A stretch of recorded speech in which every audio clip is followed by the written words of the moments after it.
Okay, I just want a show of hands. How many diabetics in the audience? Because I'm a diabetic, I've been thinking, that this is taking inordinately long. Oh, you are? So we should get, seriously, I'm not kidding, but yeah, thank you. Akkada. Honorable Minister for Home, Shri Mohammad Mahmood Ali Garu. Honorable Director General of Police, Shri Mahendra Reddy Garu. Principal Secretary Industries, Jayesh Ranjan Garu. CP Cyberabad, Stephen Ravindra Garu. Gauranilu, Scient Chairman and Founder, Shri BVR Mohan Reddy Garu. Chevella Parliament Sabbilu, Gauranilu, Dr. Ranjit Reddy Garu. Gauranilu, Sthanika Shasan Sabbilu, Arikapudi Gandhi Garu. Honorable MLC, Shri Naveen Garu. Director of IIT, Shri Murthy Garu. Director of Triple IT, PJ Narayanan Garu. High SIA President, Manisha Sabu. Rajiv from Microsoft. Of course, Home Secretary, Shri Ravi Gupta Garu. ACB DG, Anjani Kumar Sinha Garu. CP Hyderabad, CV Anand Garu. Jitendra Garu. Rajkonda CP Garu. Mahesh Bhagwat Garu. Ade vidhanga, all the distinguished members in the audience from industry, from media, and of course, all the police officers who are gathered here. Firstly, I thank you. Thank you for your patience. Thank you for everything. Thank you for attending. Thank you for making this happen. Krishna, special thanks to you. I think you deserve a big round of applause along with Cyberabad CP. I think both of you, between the two of you, you've made this happen. My compliments, congratulations. I was just sharing a joke with Mohan Reddy Garu.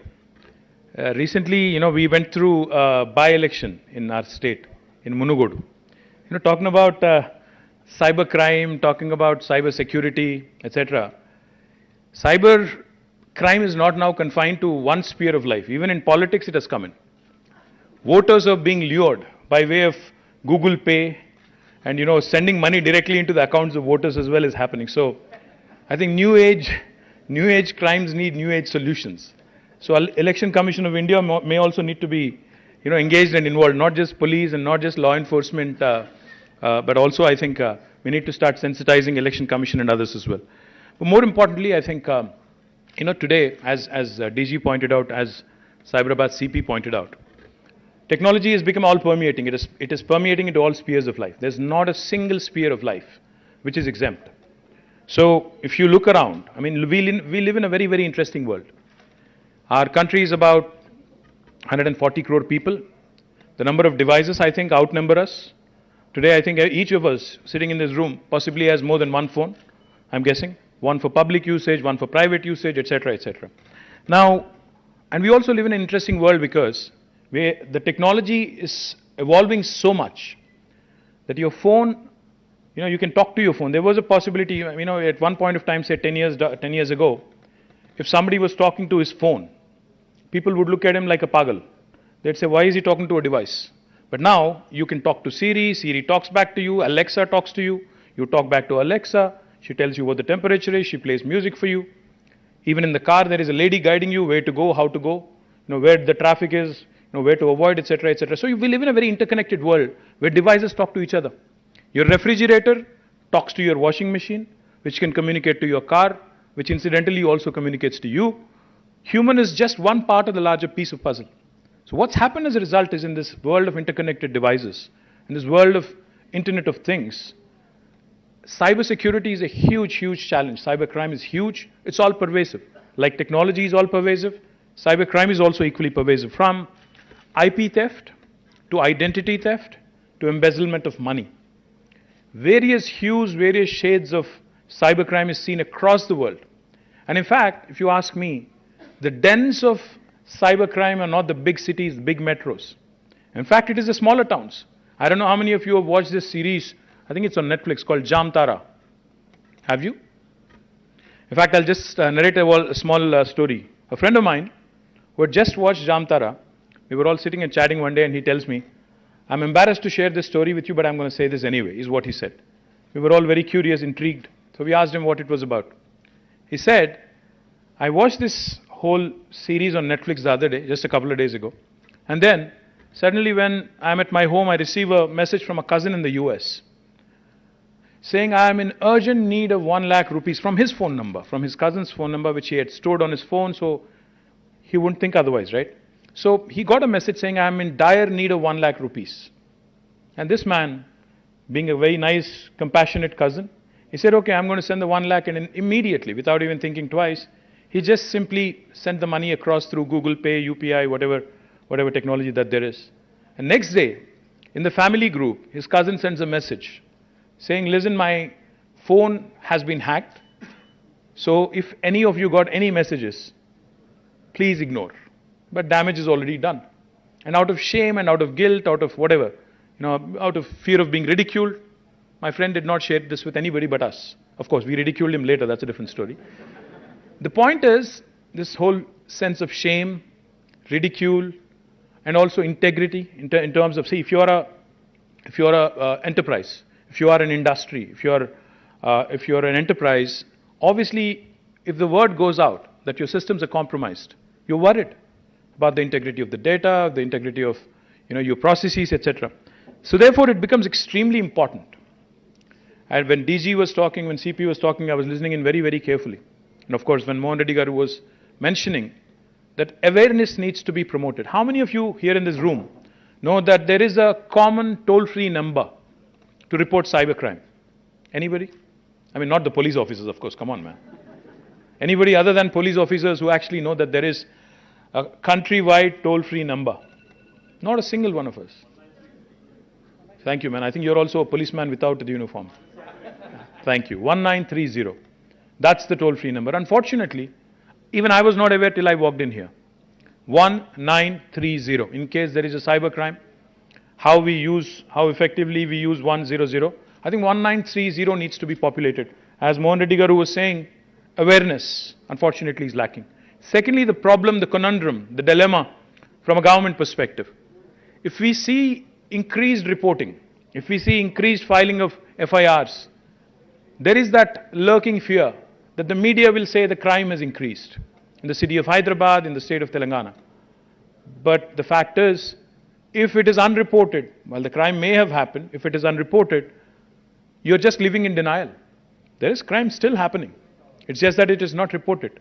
So the dilemma from a government perspective, from a lawmaker perspective is, do we then glorify the numbers? Do we then say that more reporting is happening? Is it a good thing, bad thing, etc.? But I think what's extremely important is that we build institutions that outlast individuals. See, all of us who are seated on this podium here, or those who are seated right in front of us, I think we are all ephemeral, we are all temporary. We're all going to give, a way to the future order. The fact is, unless we build institutions which will outlast us. See, for instance, Cyberabad Security Council was conceptualized by Mahendra Reddy Garu when he was Cyberabad Commissioner. And today, look at it. It's thriving, it's growing, and it is building COEs, it is adding new dimensions to governance. That's why we need to build institutions that outlast individuals. That's why we need governance models where processes become more important than people. Processes have to be more important. When I say process, I don't mean just a data flow chart or a flow chart. What I mean is a simple intervention. Our Telangana police has done an extremely appreciable job when it comes to drunk driving. Today, there is not a single soul in Hyderabad, not a single soul in the city who's not scared, about driving after they've taken a drink. Because इससे पहले क्या होता था? कहीं police रोकते थे, हम बोलते थे मालूम मैं कौन? अब नहीं बोल सकते. कहीं को नहीं बोल सकते? कैमरा लगा हुआ है. मालूम मैं कौन? वो भी आता टीवी पे. Simple intervention, very simple intervention, but that has become a process which has basically taken the individual discretion out of the equation. Now, these are the sort of interventions, these are the sort of simple inputs that make governance more and more credible. Those are the things. Body-worn cameras by police. How do they help? People are, as a normal person, as a normal citizen, people are not very happy when police call them. आप police station आके complaint लिखवाओ, डरते हैं. मैं सीधी बात बोल रहा हूँ, बुरा ना मानो पुलिस ऑफिसर्स कोई भी. लोग डरते हैं, आज भी स्टिग्मा है, आज भी डरते हैं, आज भी कोई खुशी खुशी पुलिस स्टेशन तो नहीं आता. Please correct me if I am wrong. या the point is, what happens is the uniform, the power that comes with it, the responsibility that comes with it. Sometimes some people take it to their head. As a result, I'm not talking about IPS officers alone, I'm talking about general uniform wearing services. What happens as a result is citizen is looked at as a subject, an object, not as a human being who actually is in pain. As a result, a lot of times the human element, the human face of government is missing. But when you wear a body, when there is a camera on your body, you're conscious that there is somebody in the control room who's watching me, how I behave with the citizen, and how the citizen is engaging with me. Why are these things needed? Because these are needed. The checks and balances in the system are absolutely needed to make sure that we deliver better governance. So my compliments again to DG, to the entire police force on effecting these very, very important, simple but important changes. More importantly, coming to the topic at hand, I think proactive policing, of course, and usage of technology, I think is something that we cannot do without. I'm really, really happy because when I was in the US a few years ago, I had met Ajay Banga, the then CEO of MasterCard. Me and Jayesh, we all met him in New York. So Ajay told us, Ajay actually went to school in Hyderabad Public School. So Ajay told us, on a good day, the MasterCard server gets hit at least 30,000 times by hackers, on a good day. On a bad day, it could be as much as 500,000. So imagine the kind of threat we are living under right now. Each of our systems is supremely vulnerable. So what do we do? How do we do? Because as in more reliance on networks, as in more reliance on 5G services, 6G services, the proliferation of technology, this is going to be a huge challenge.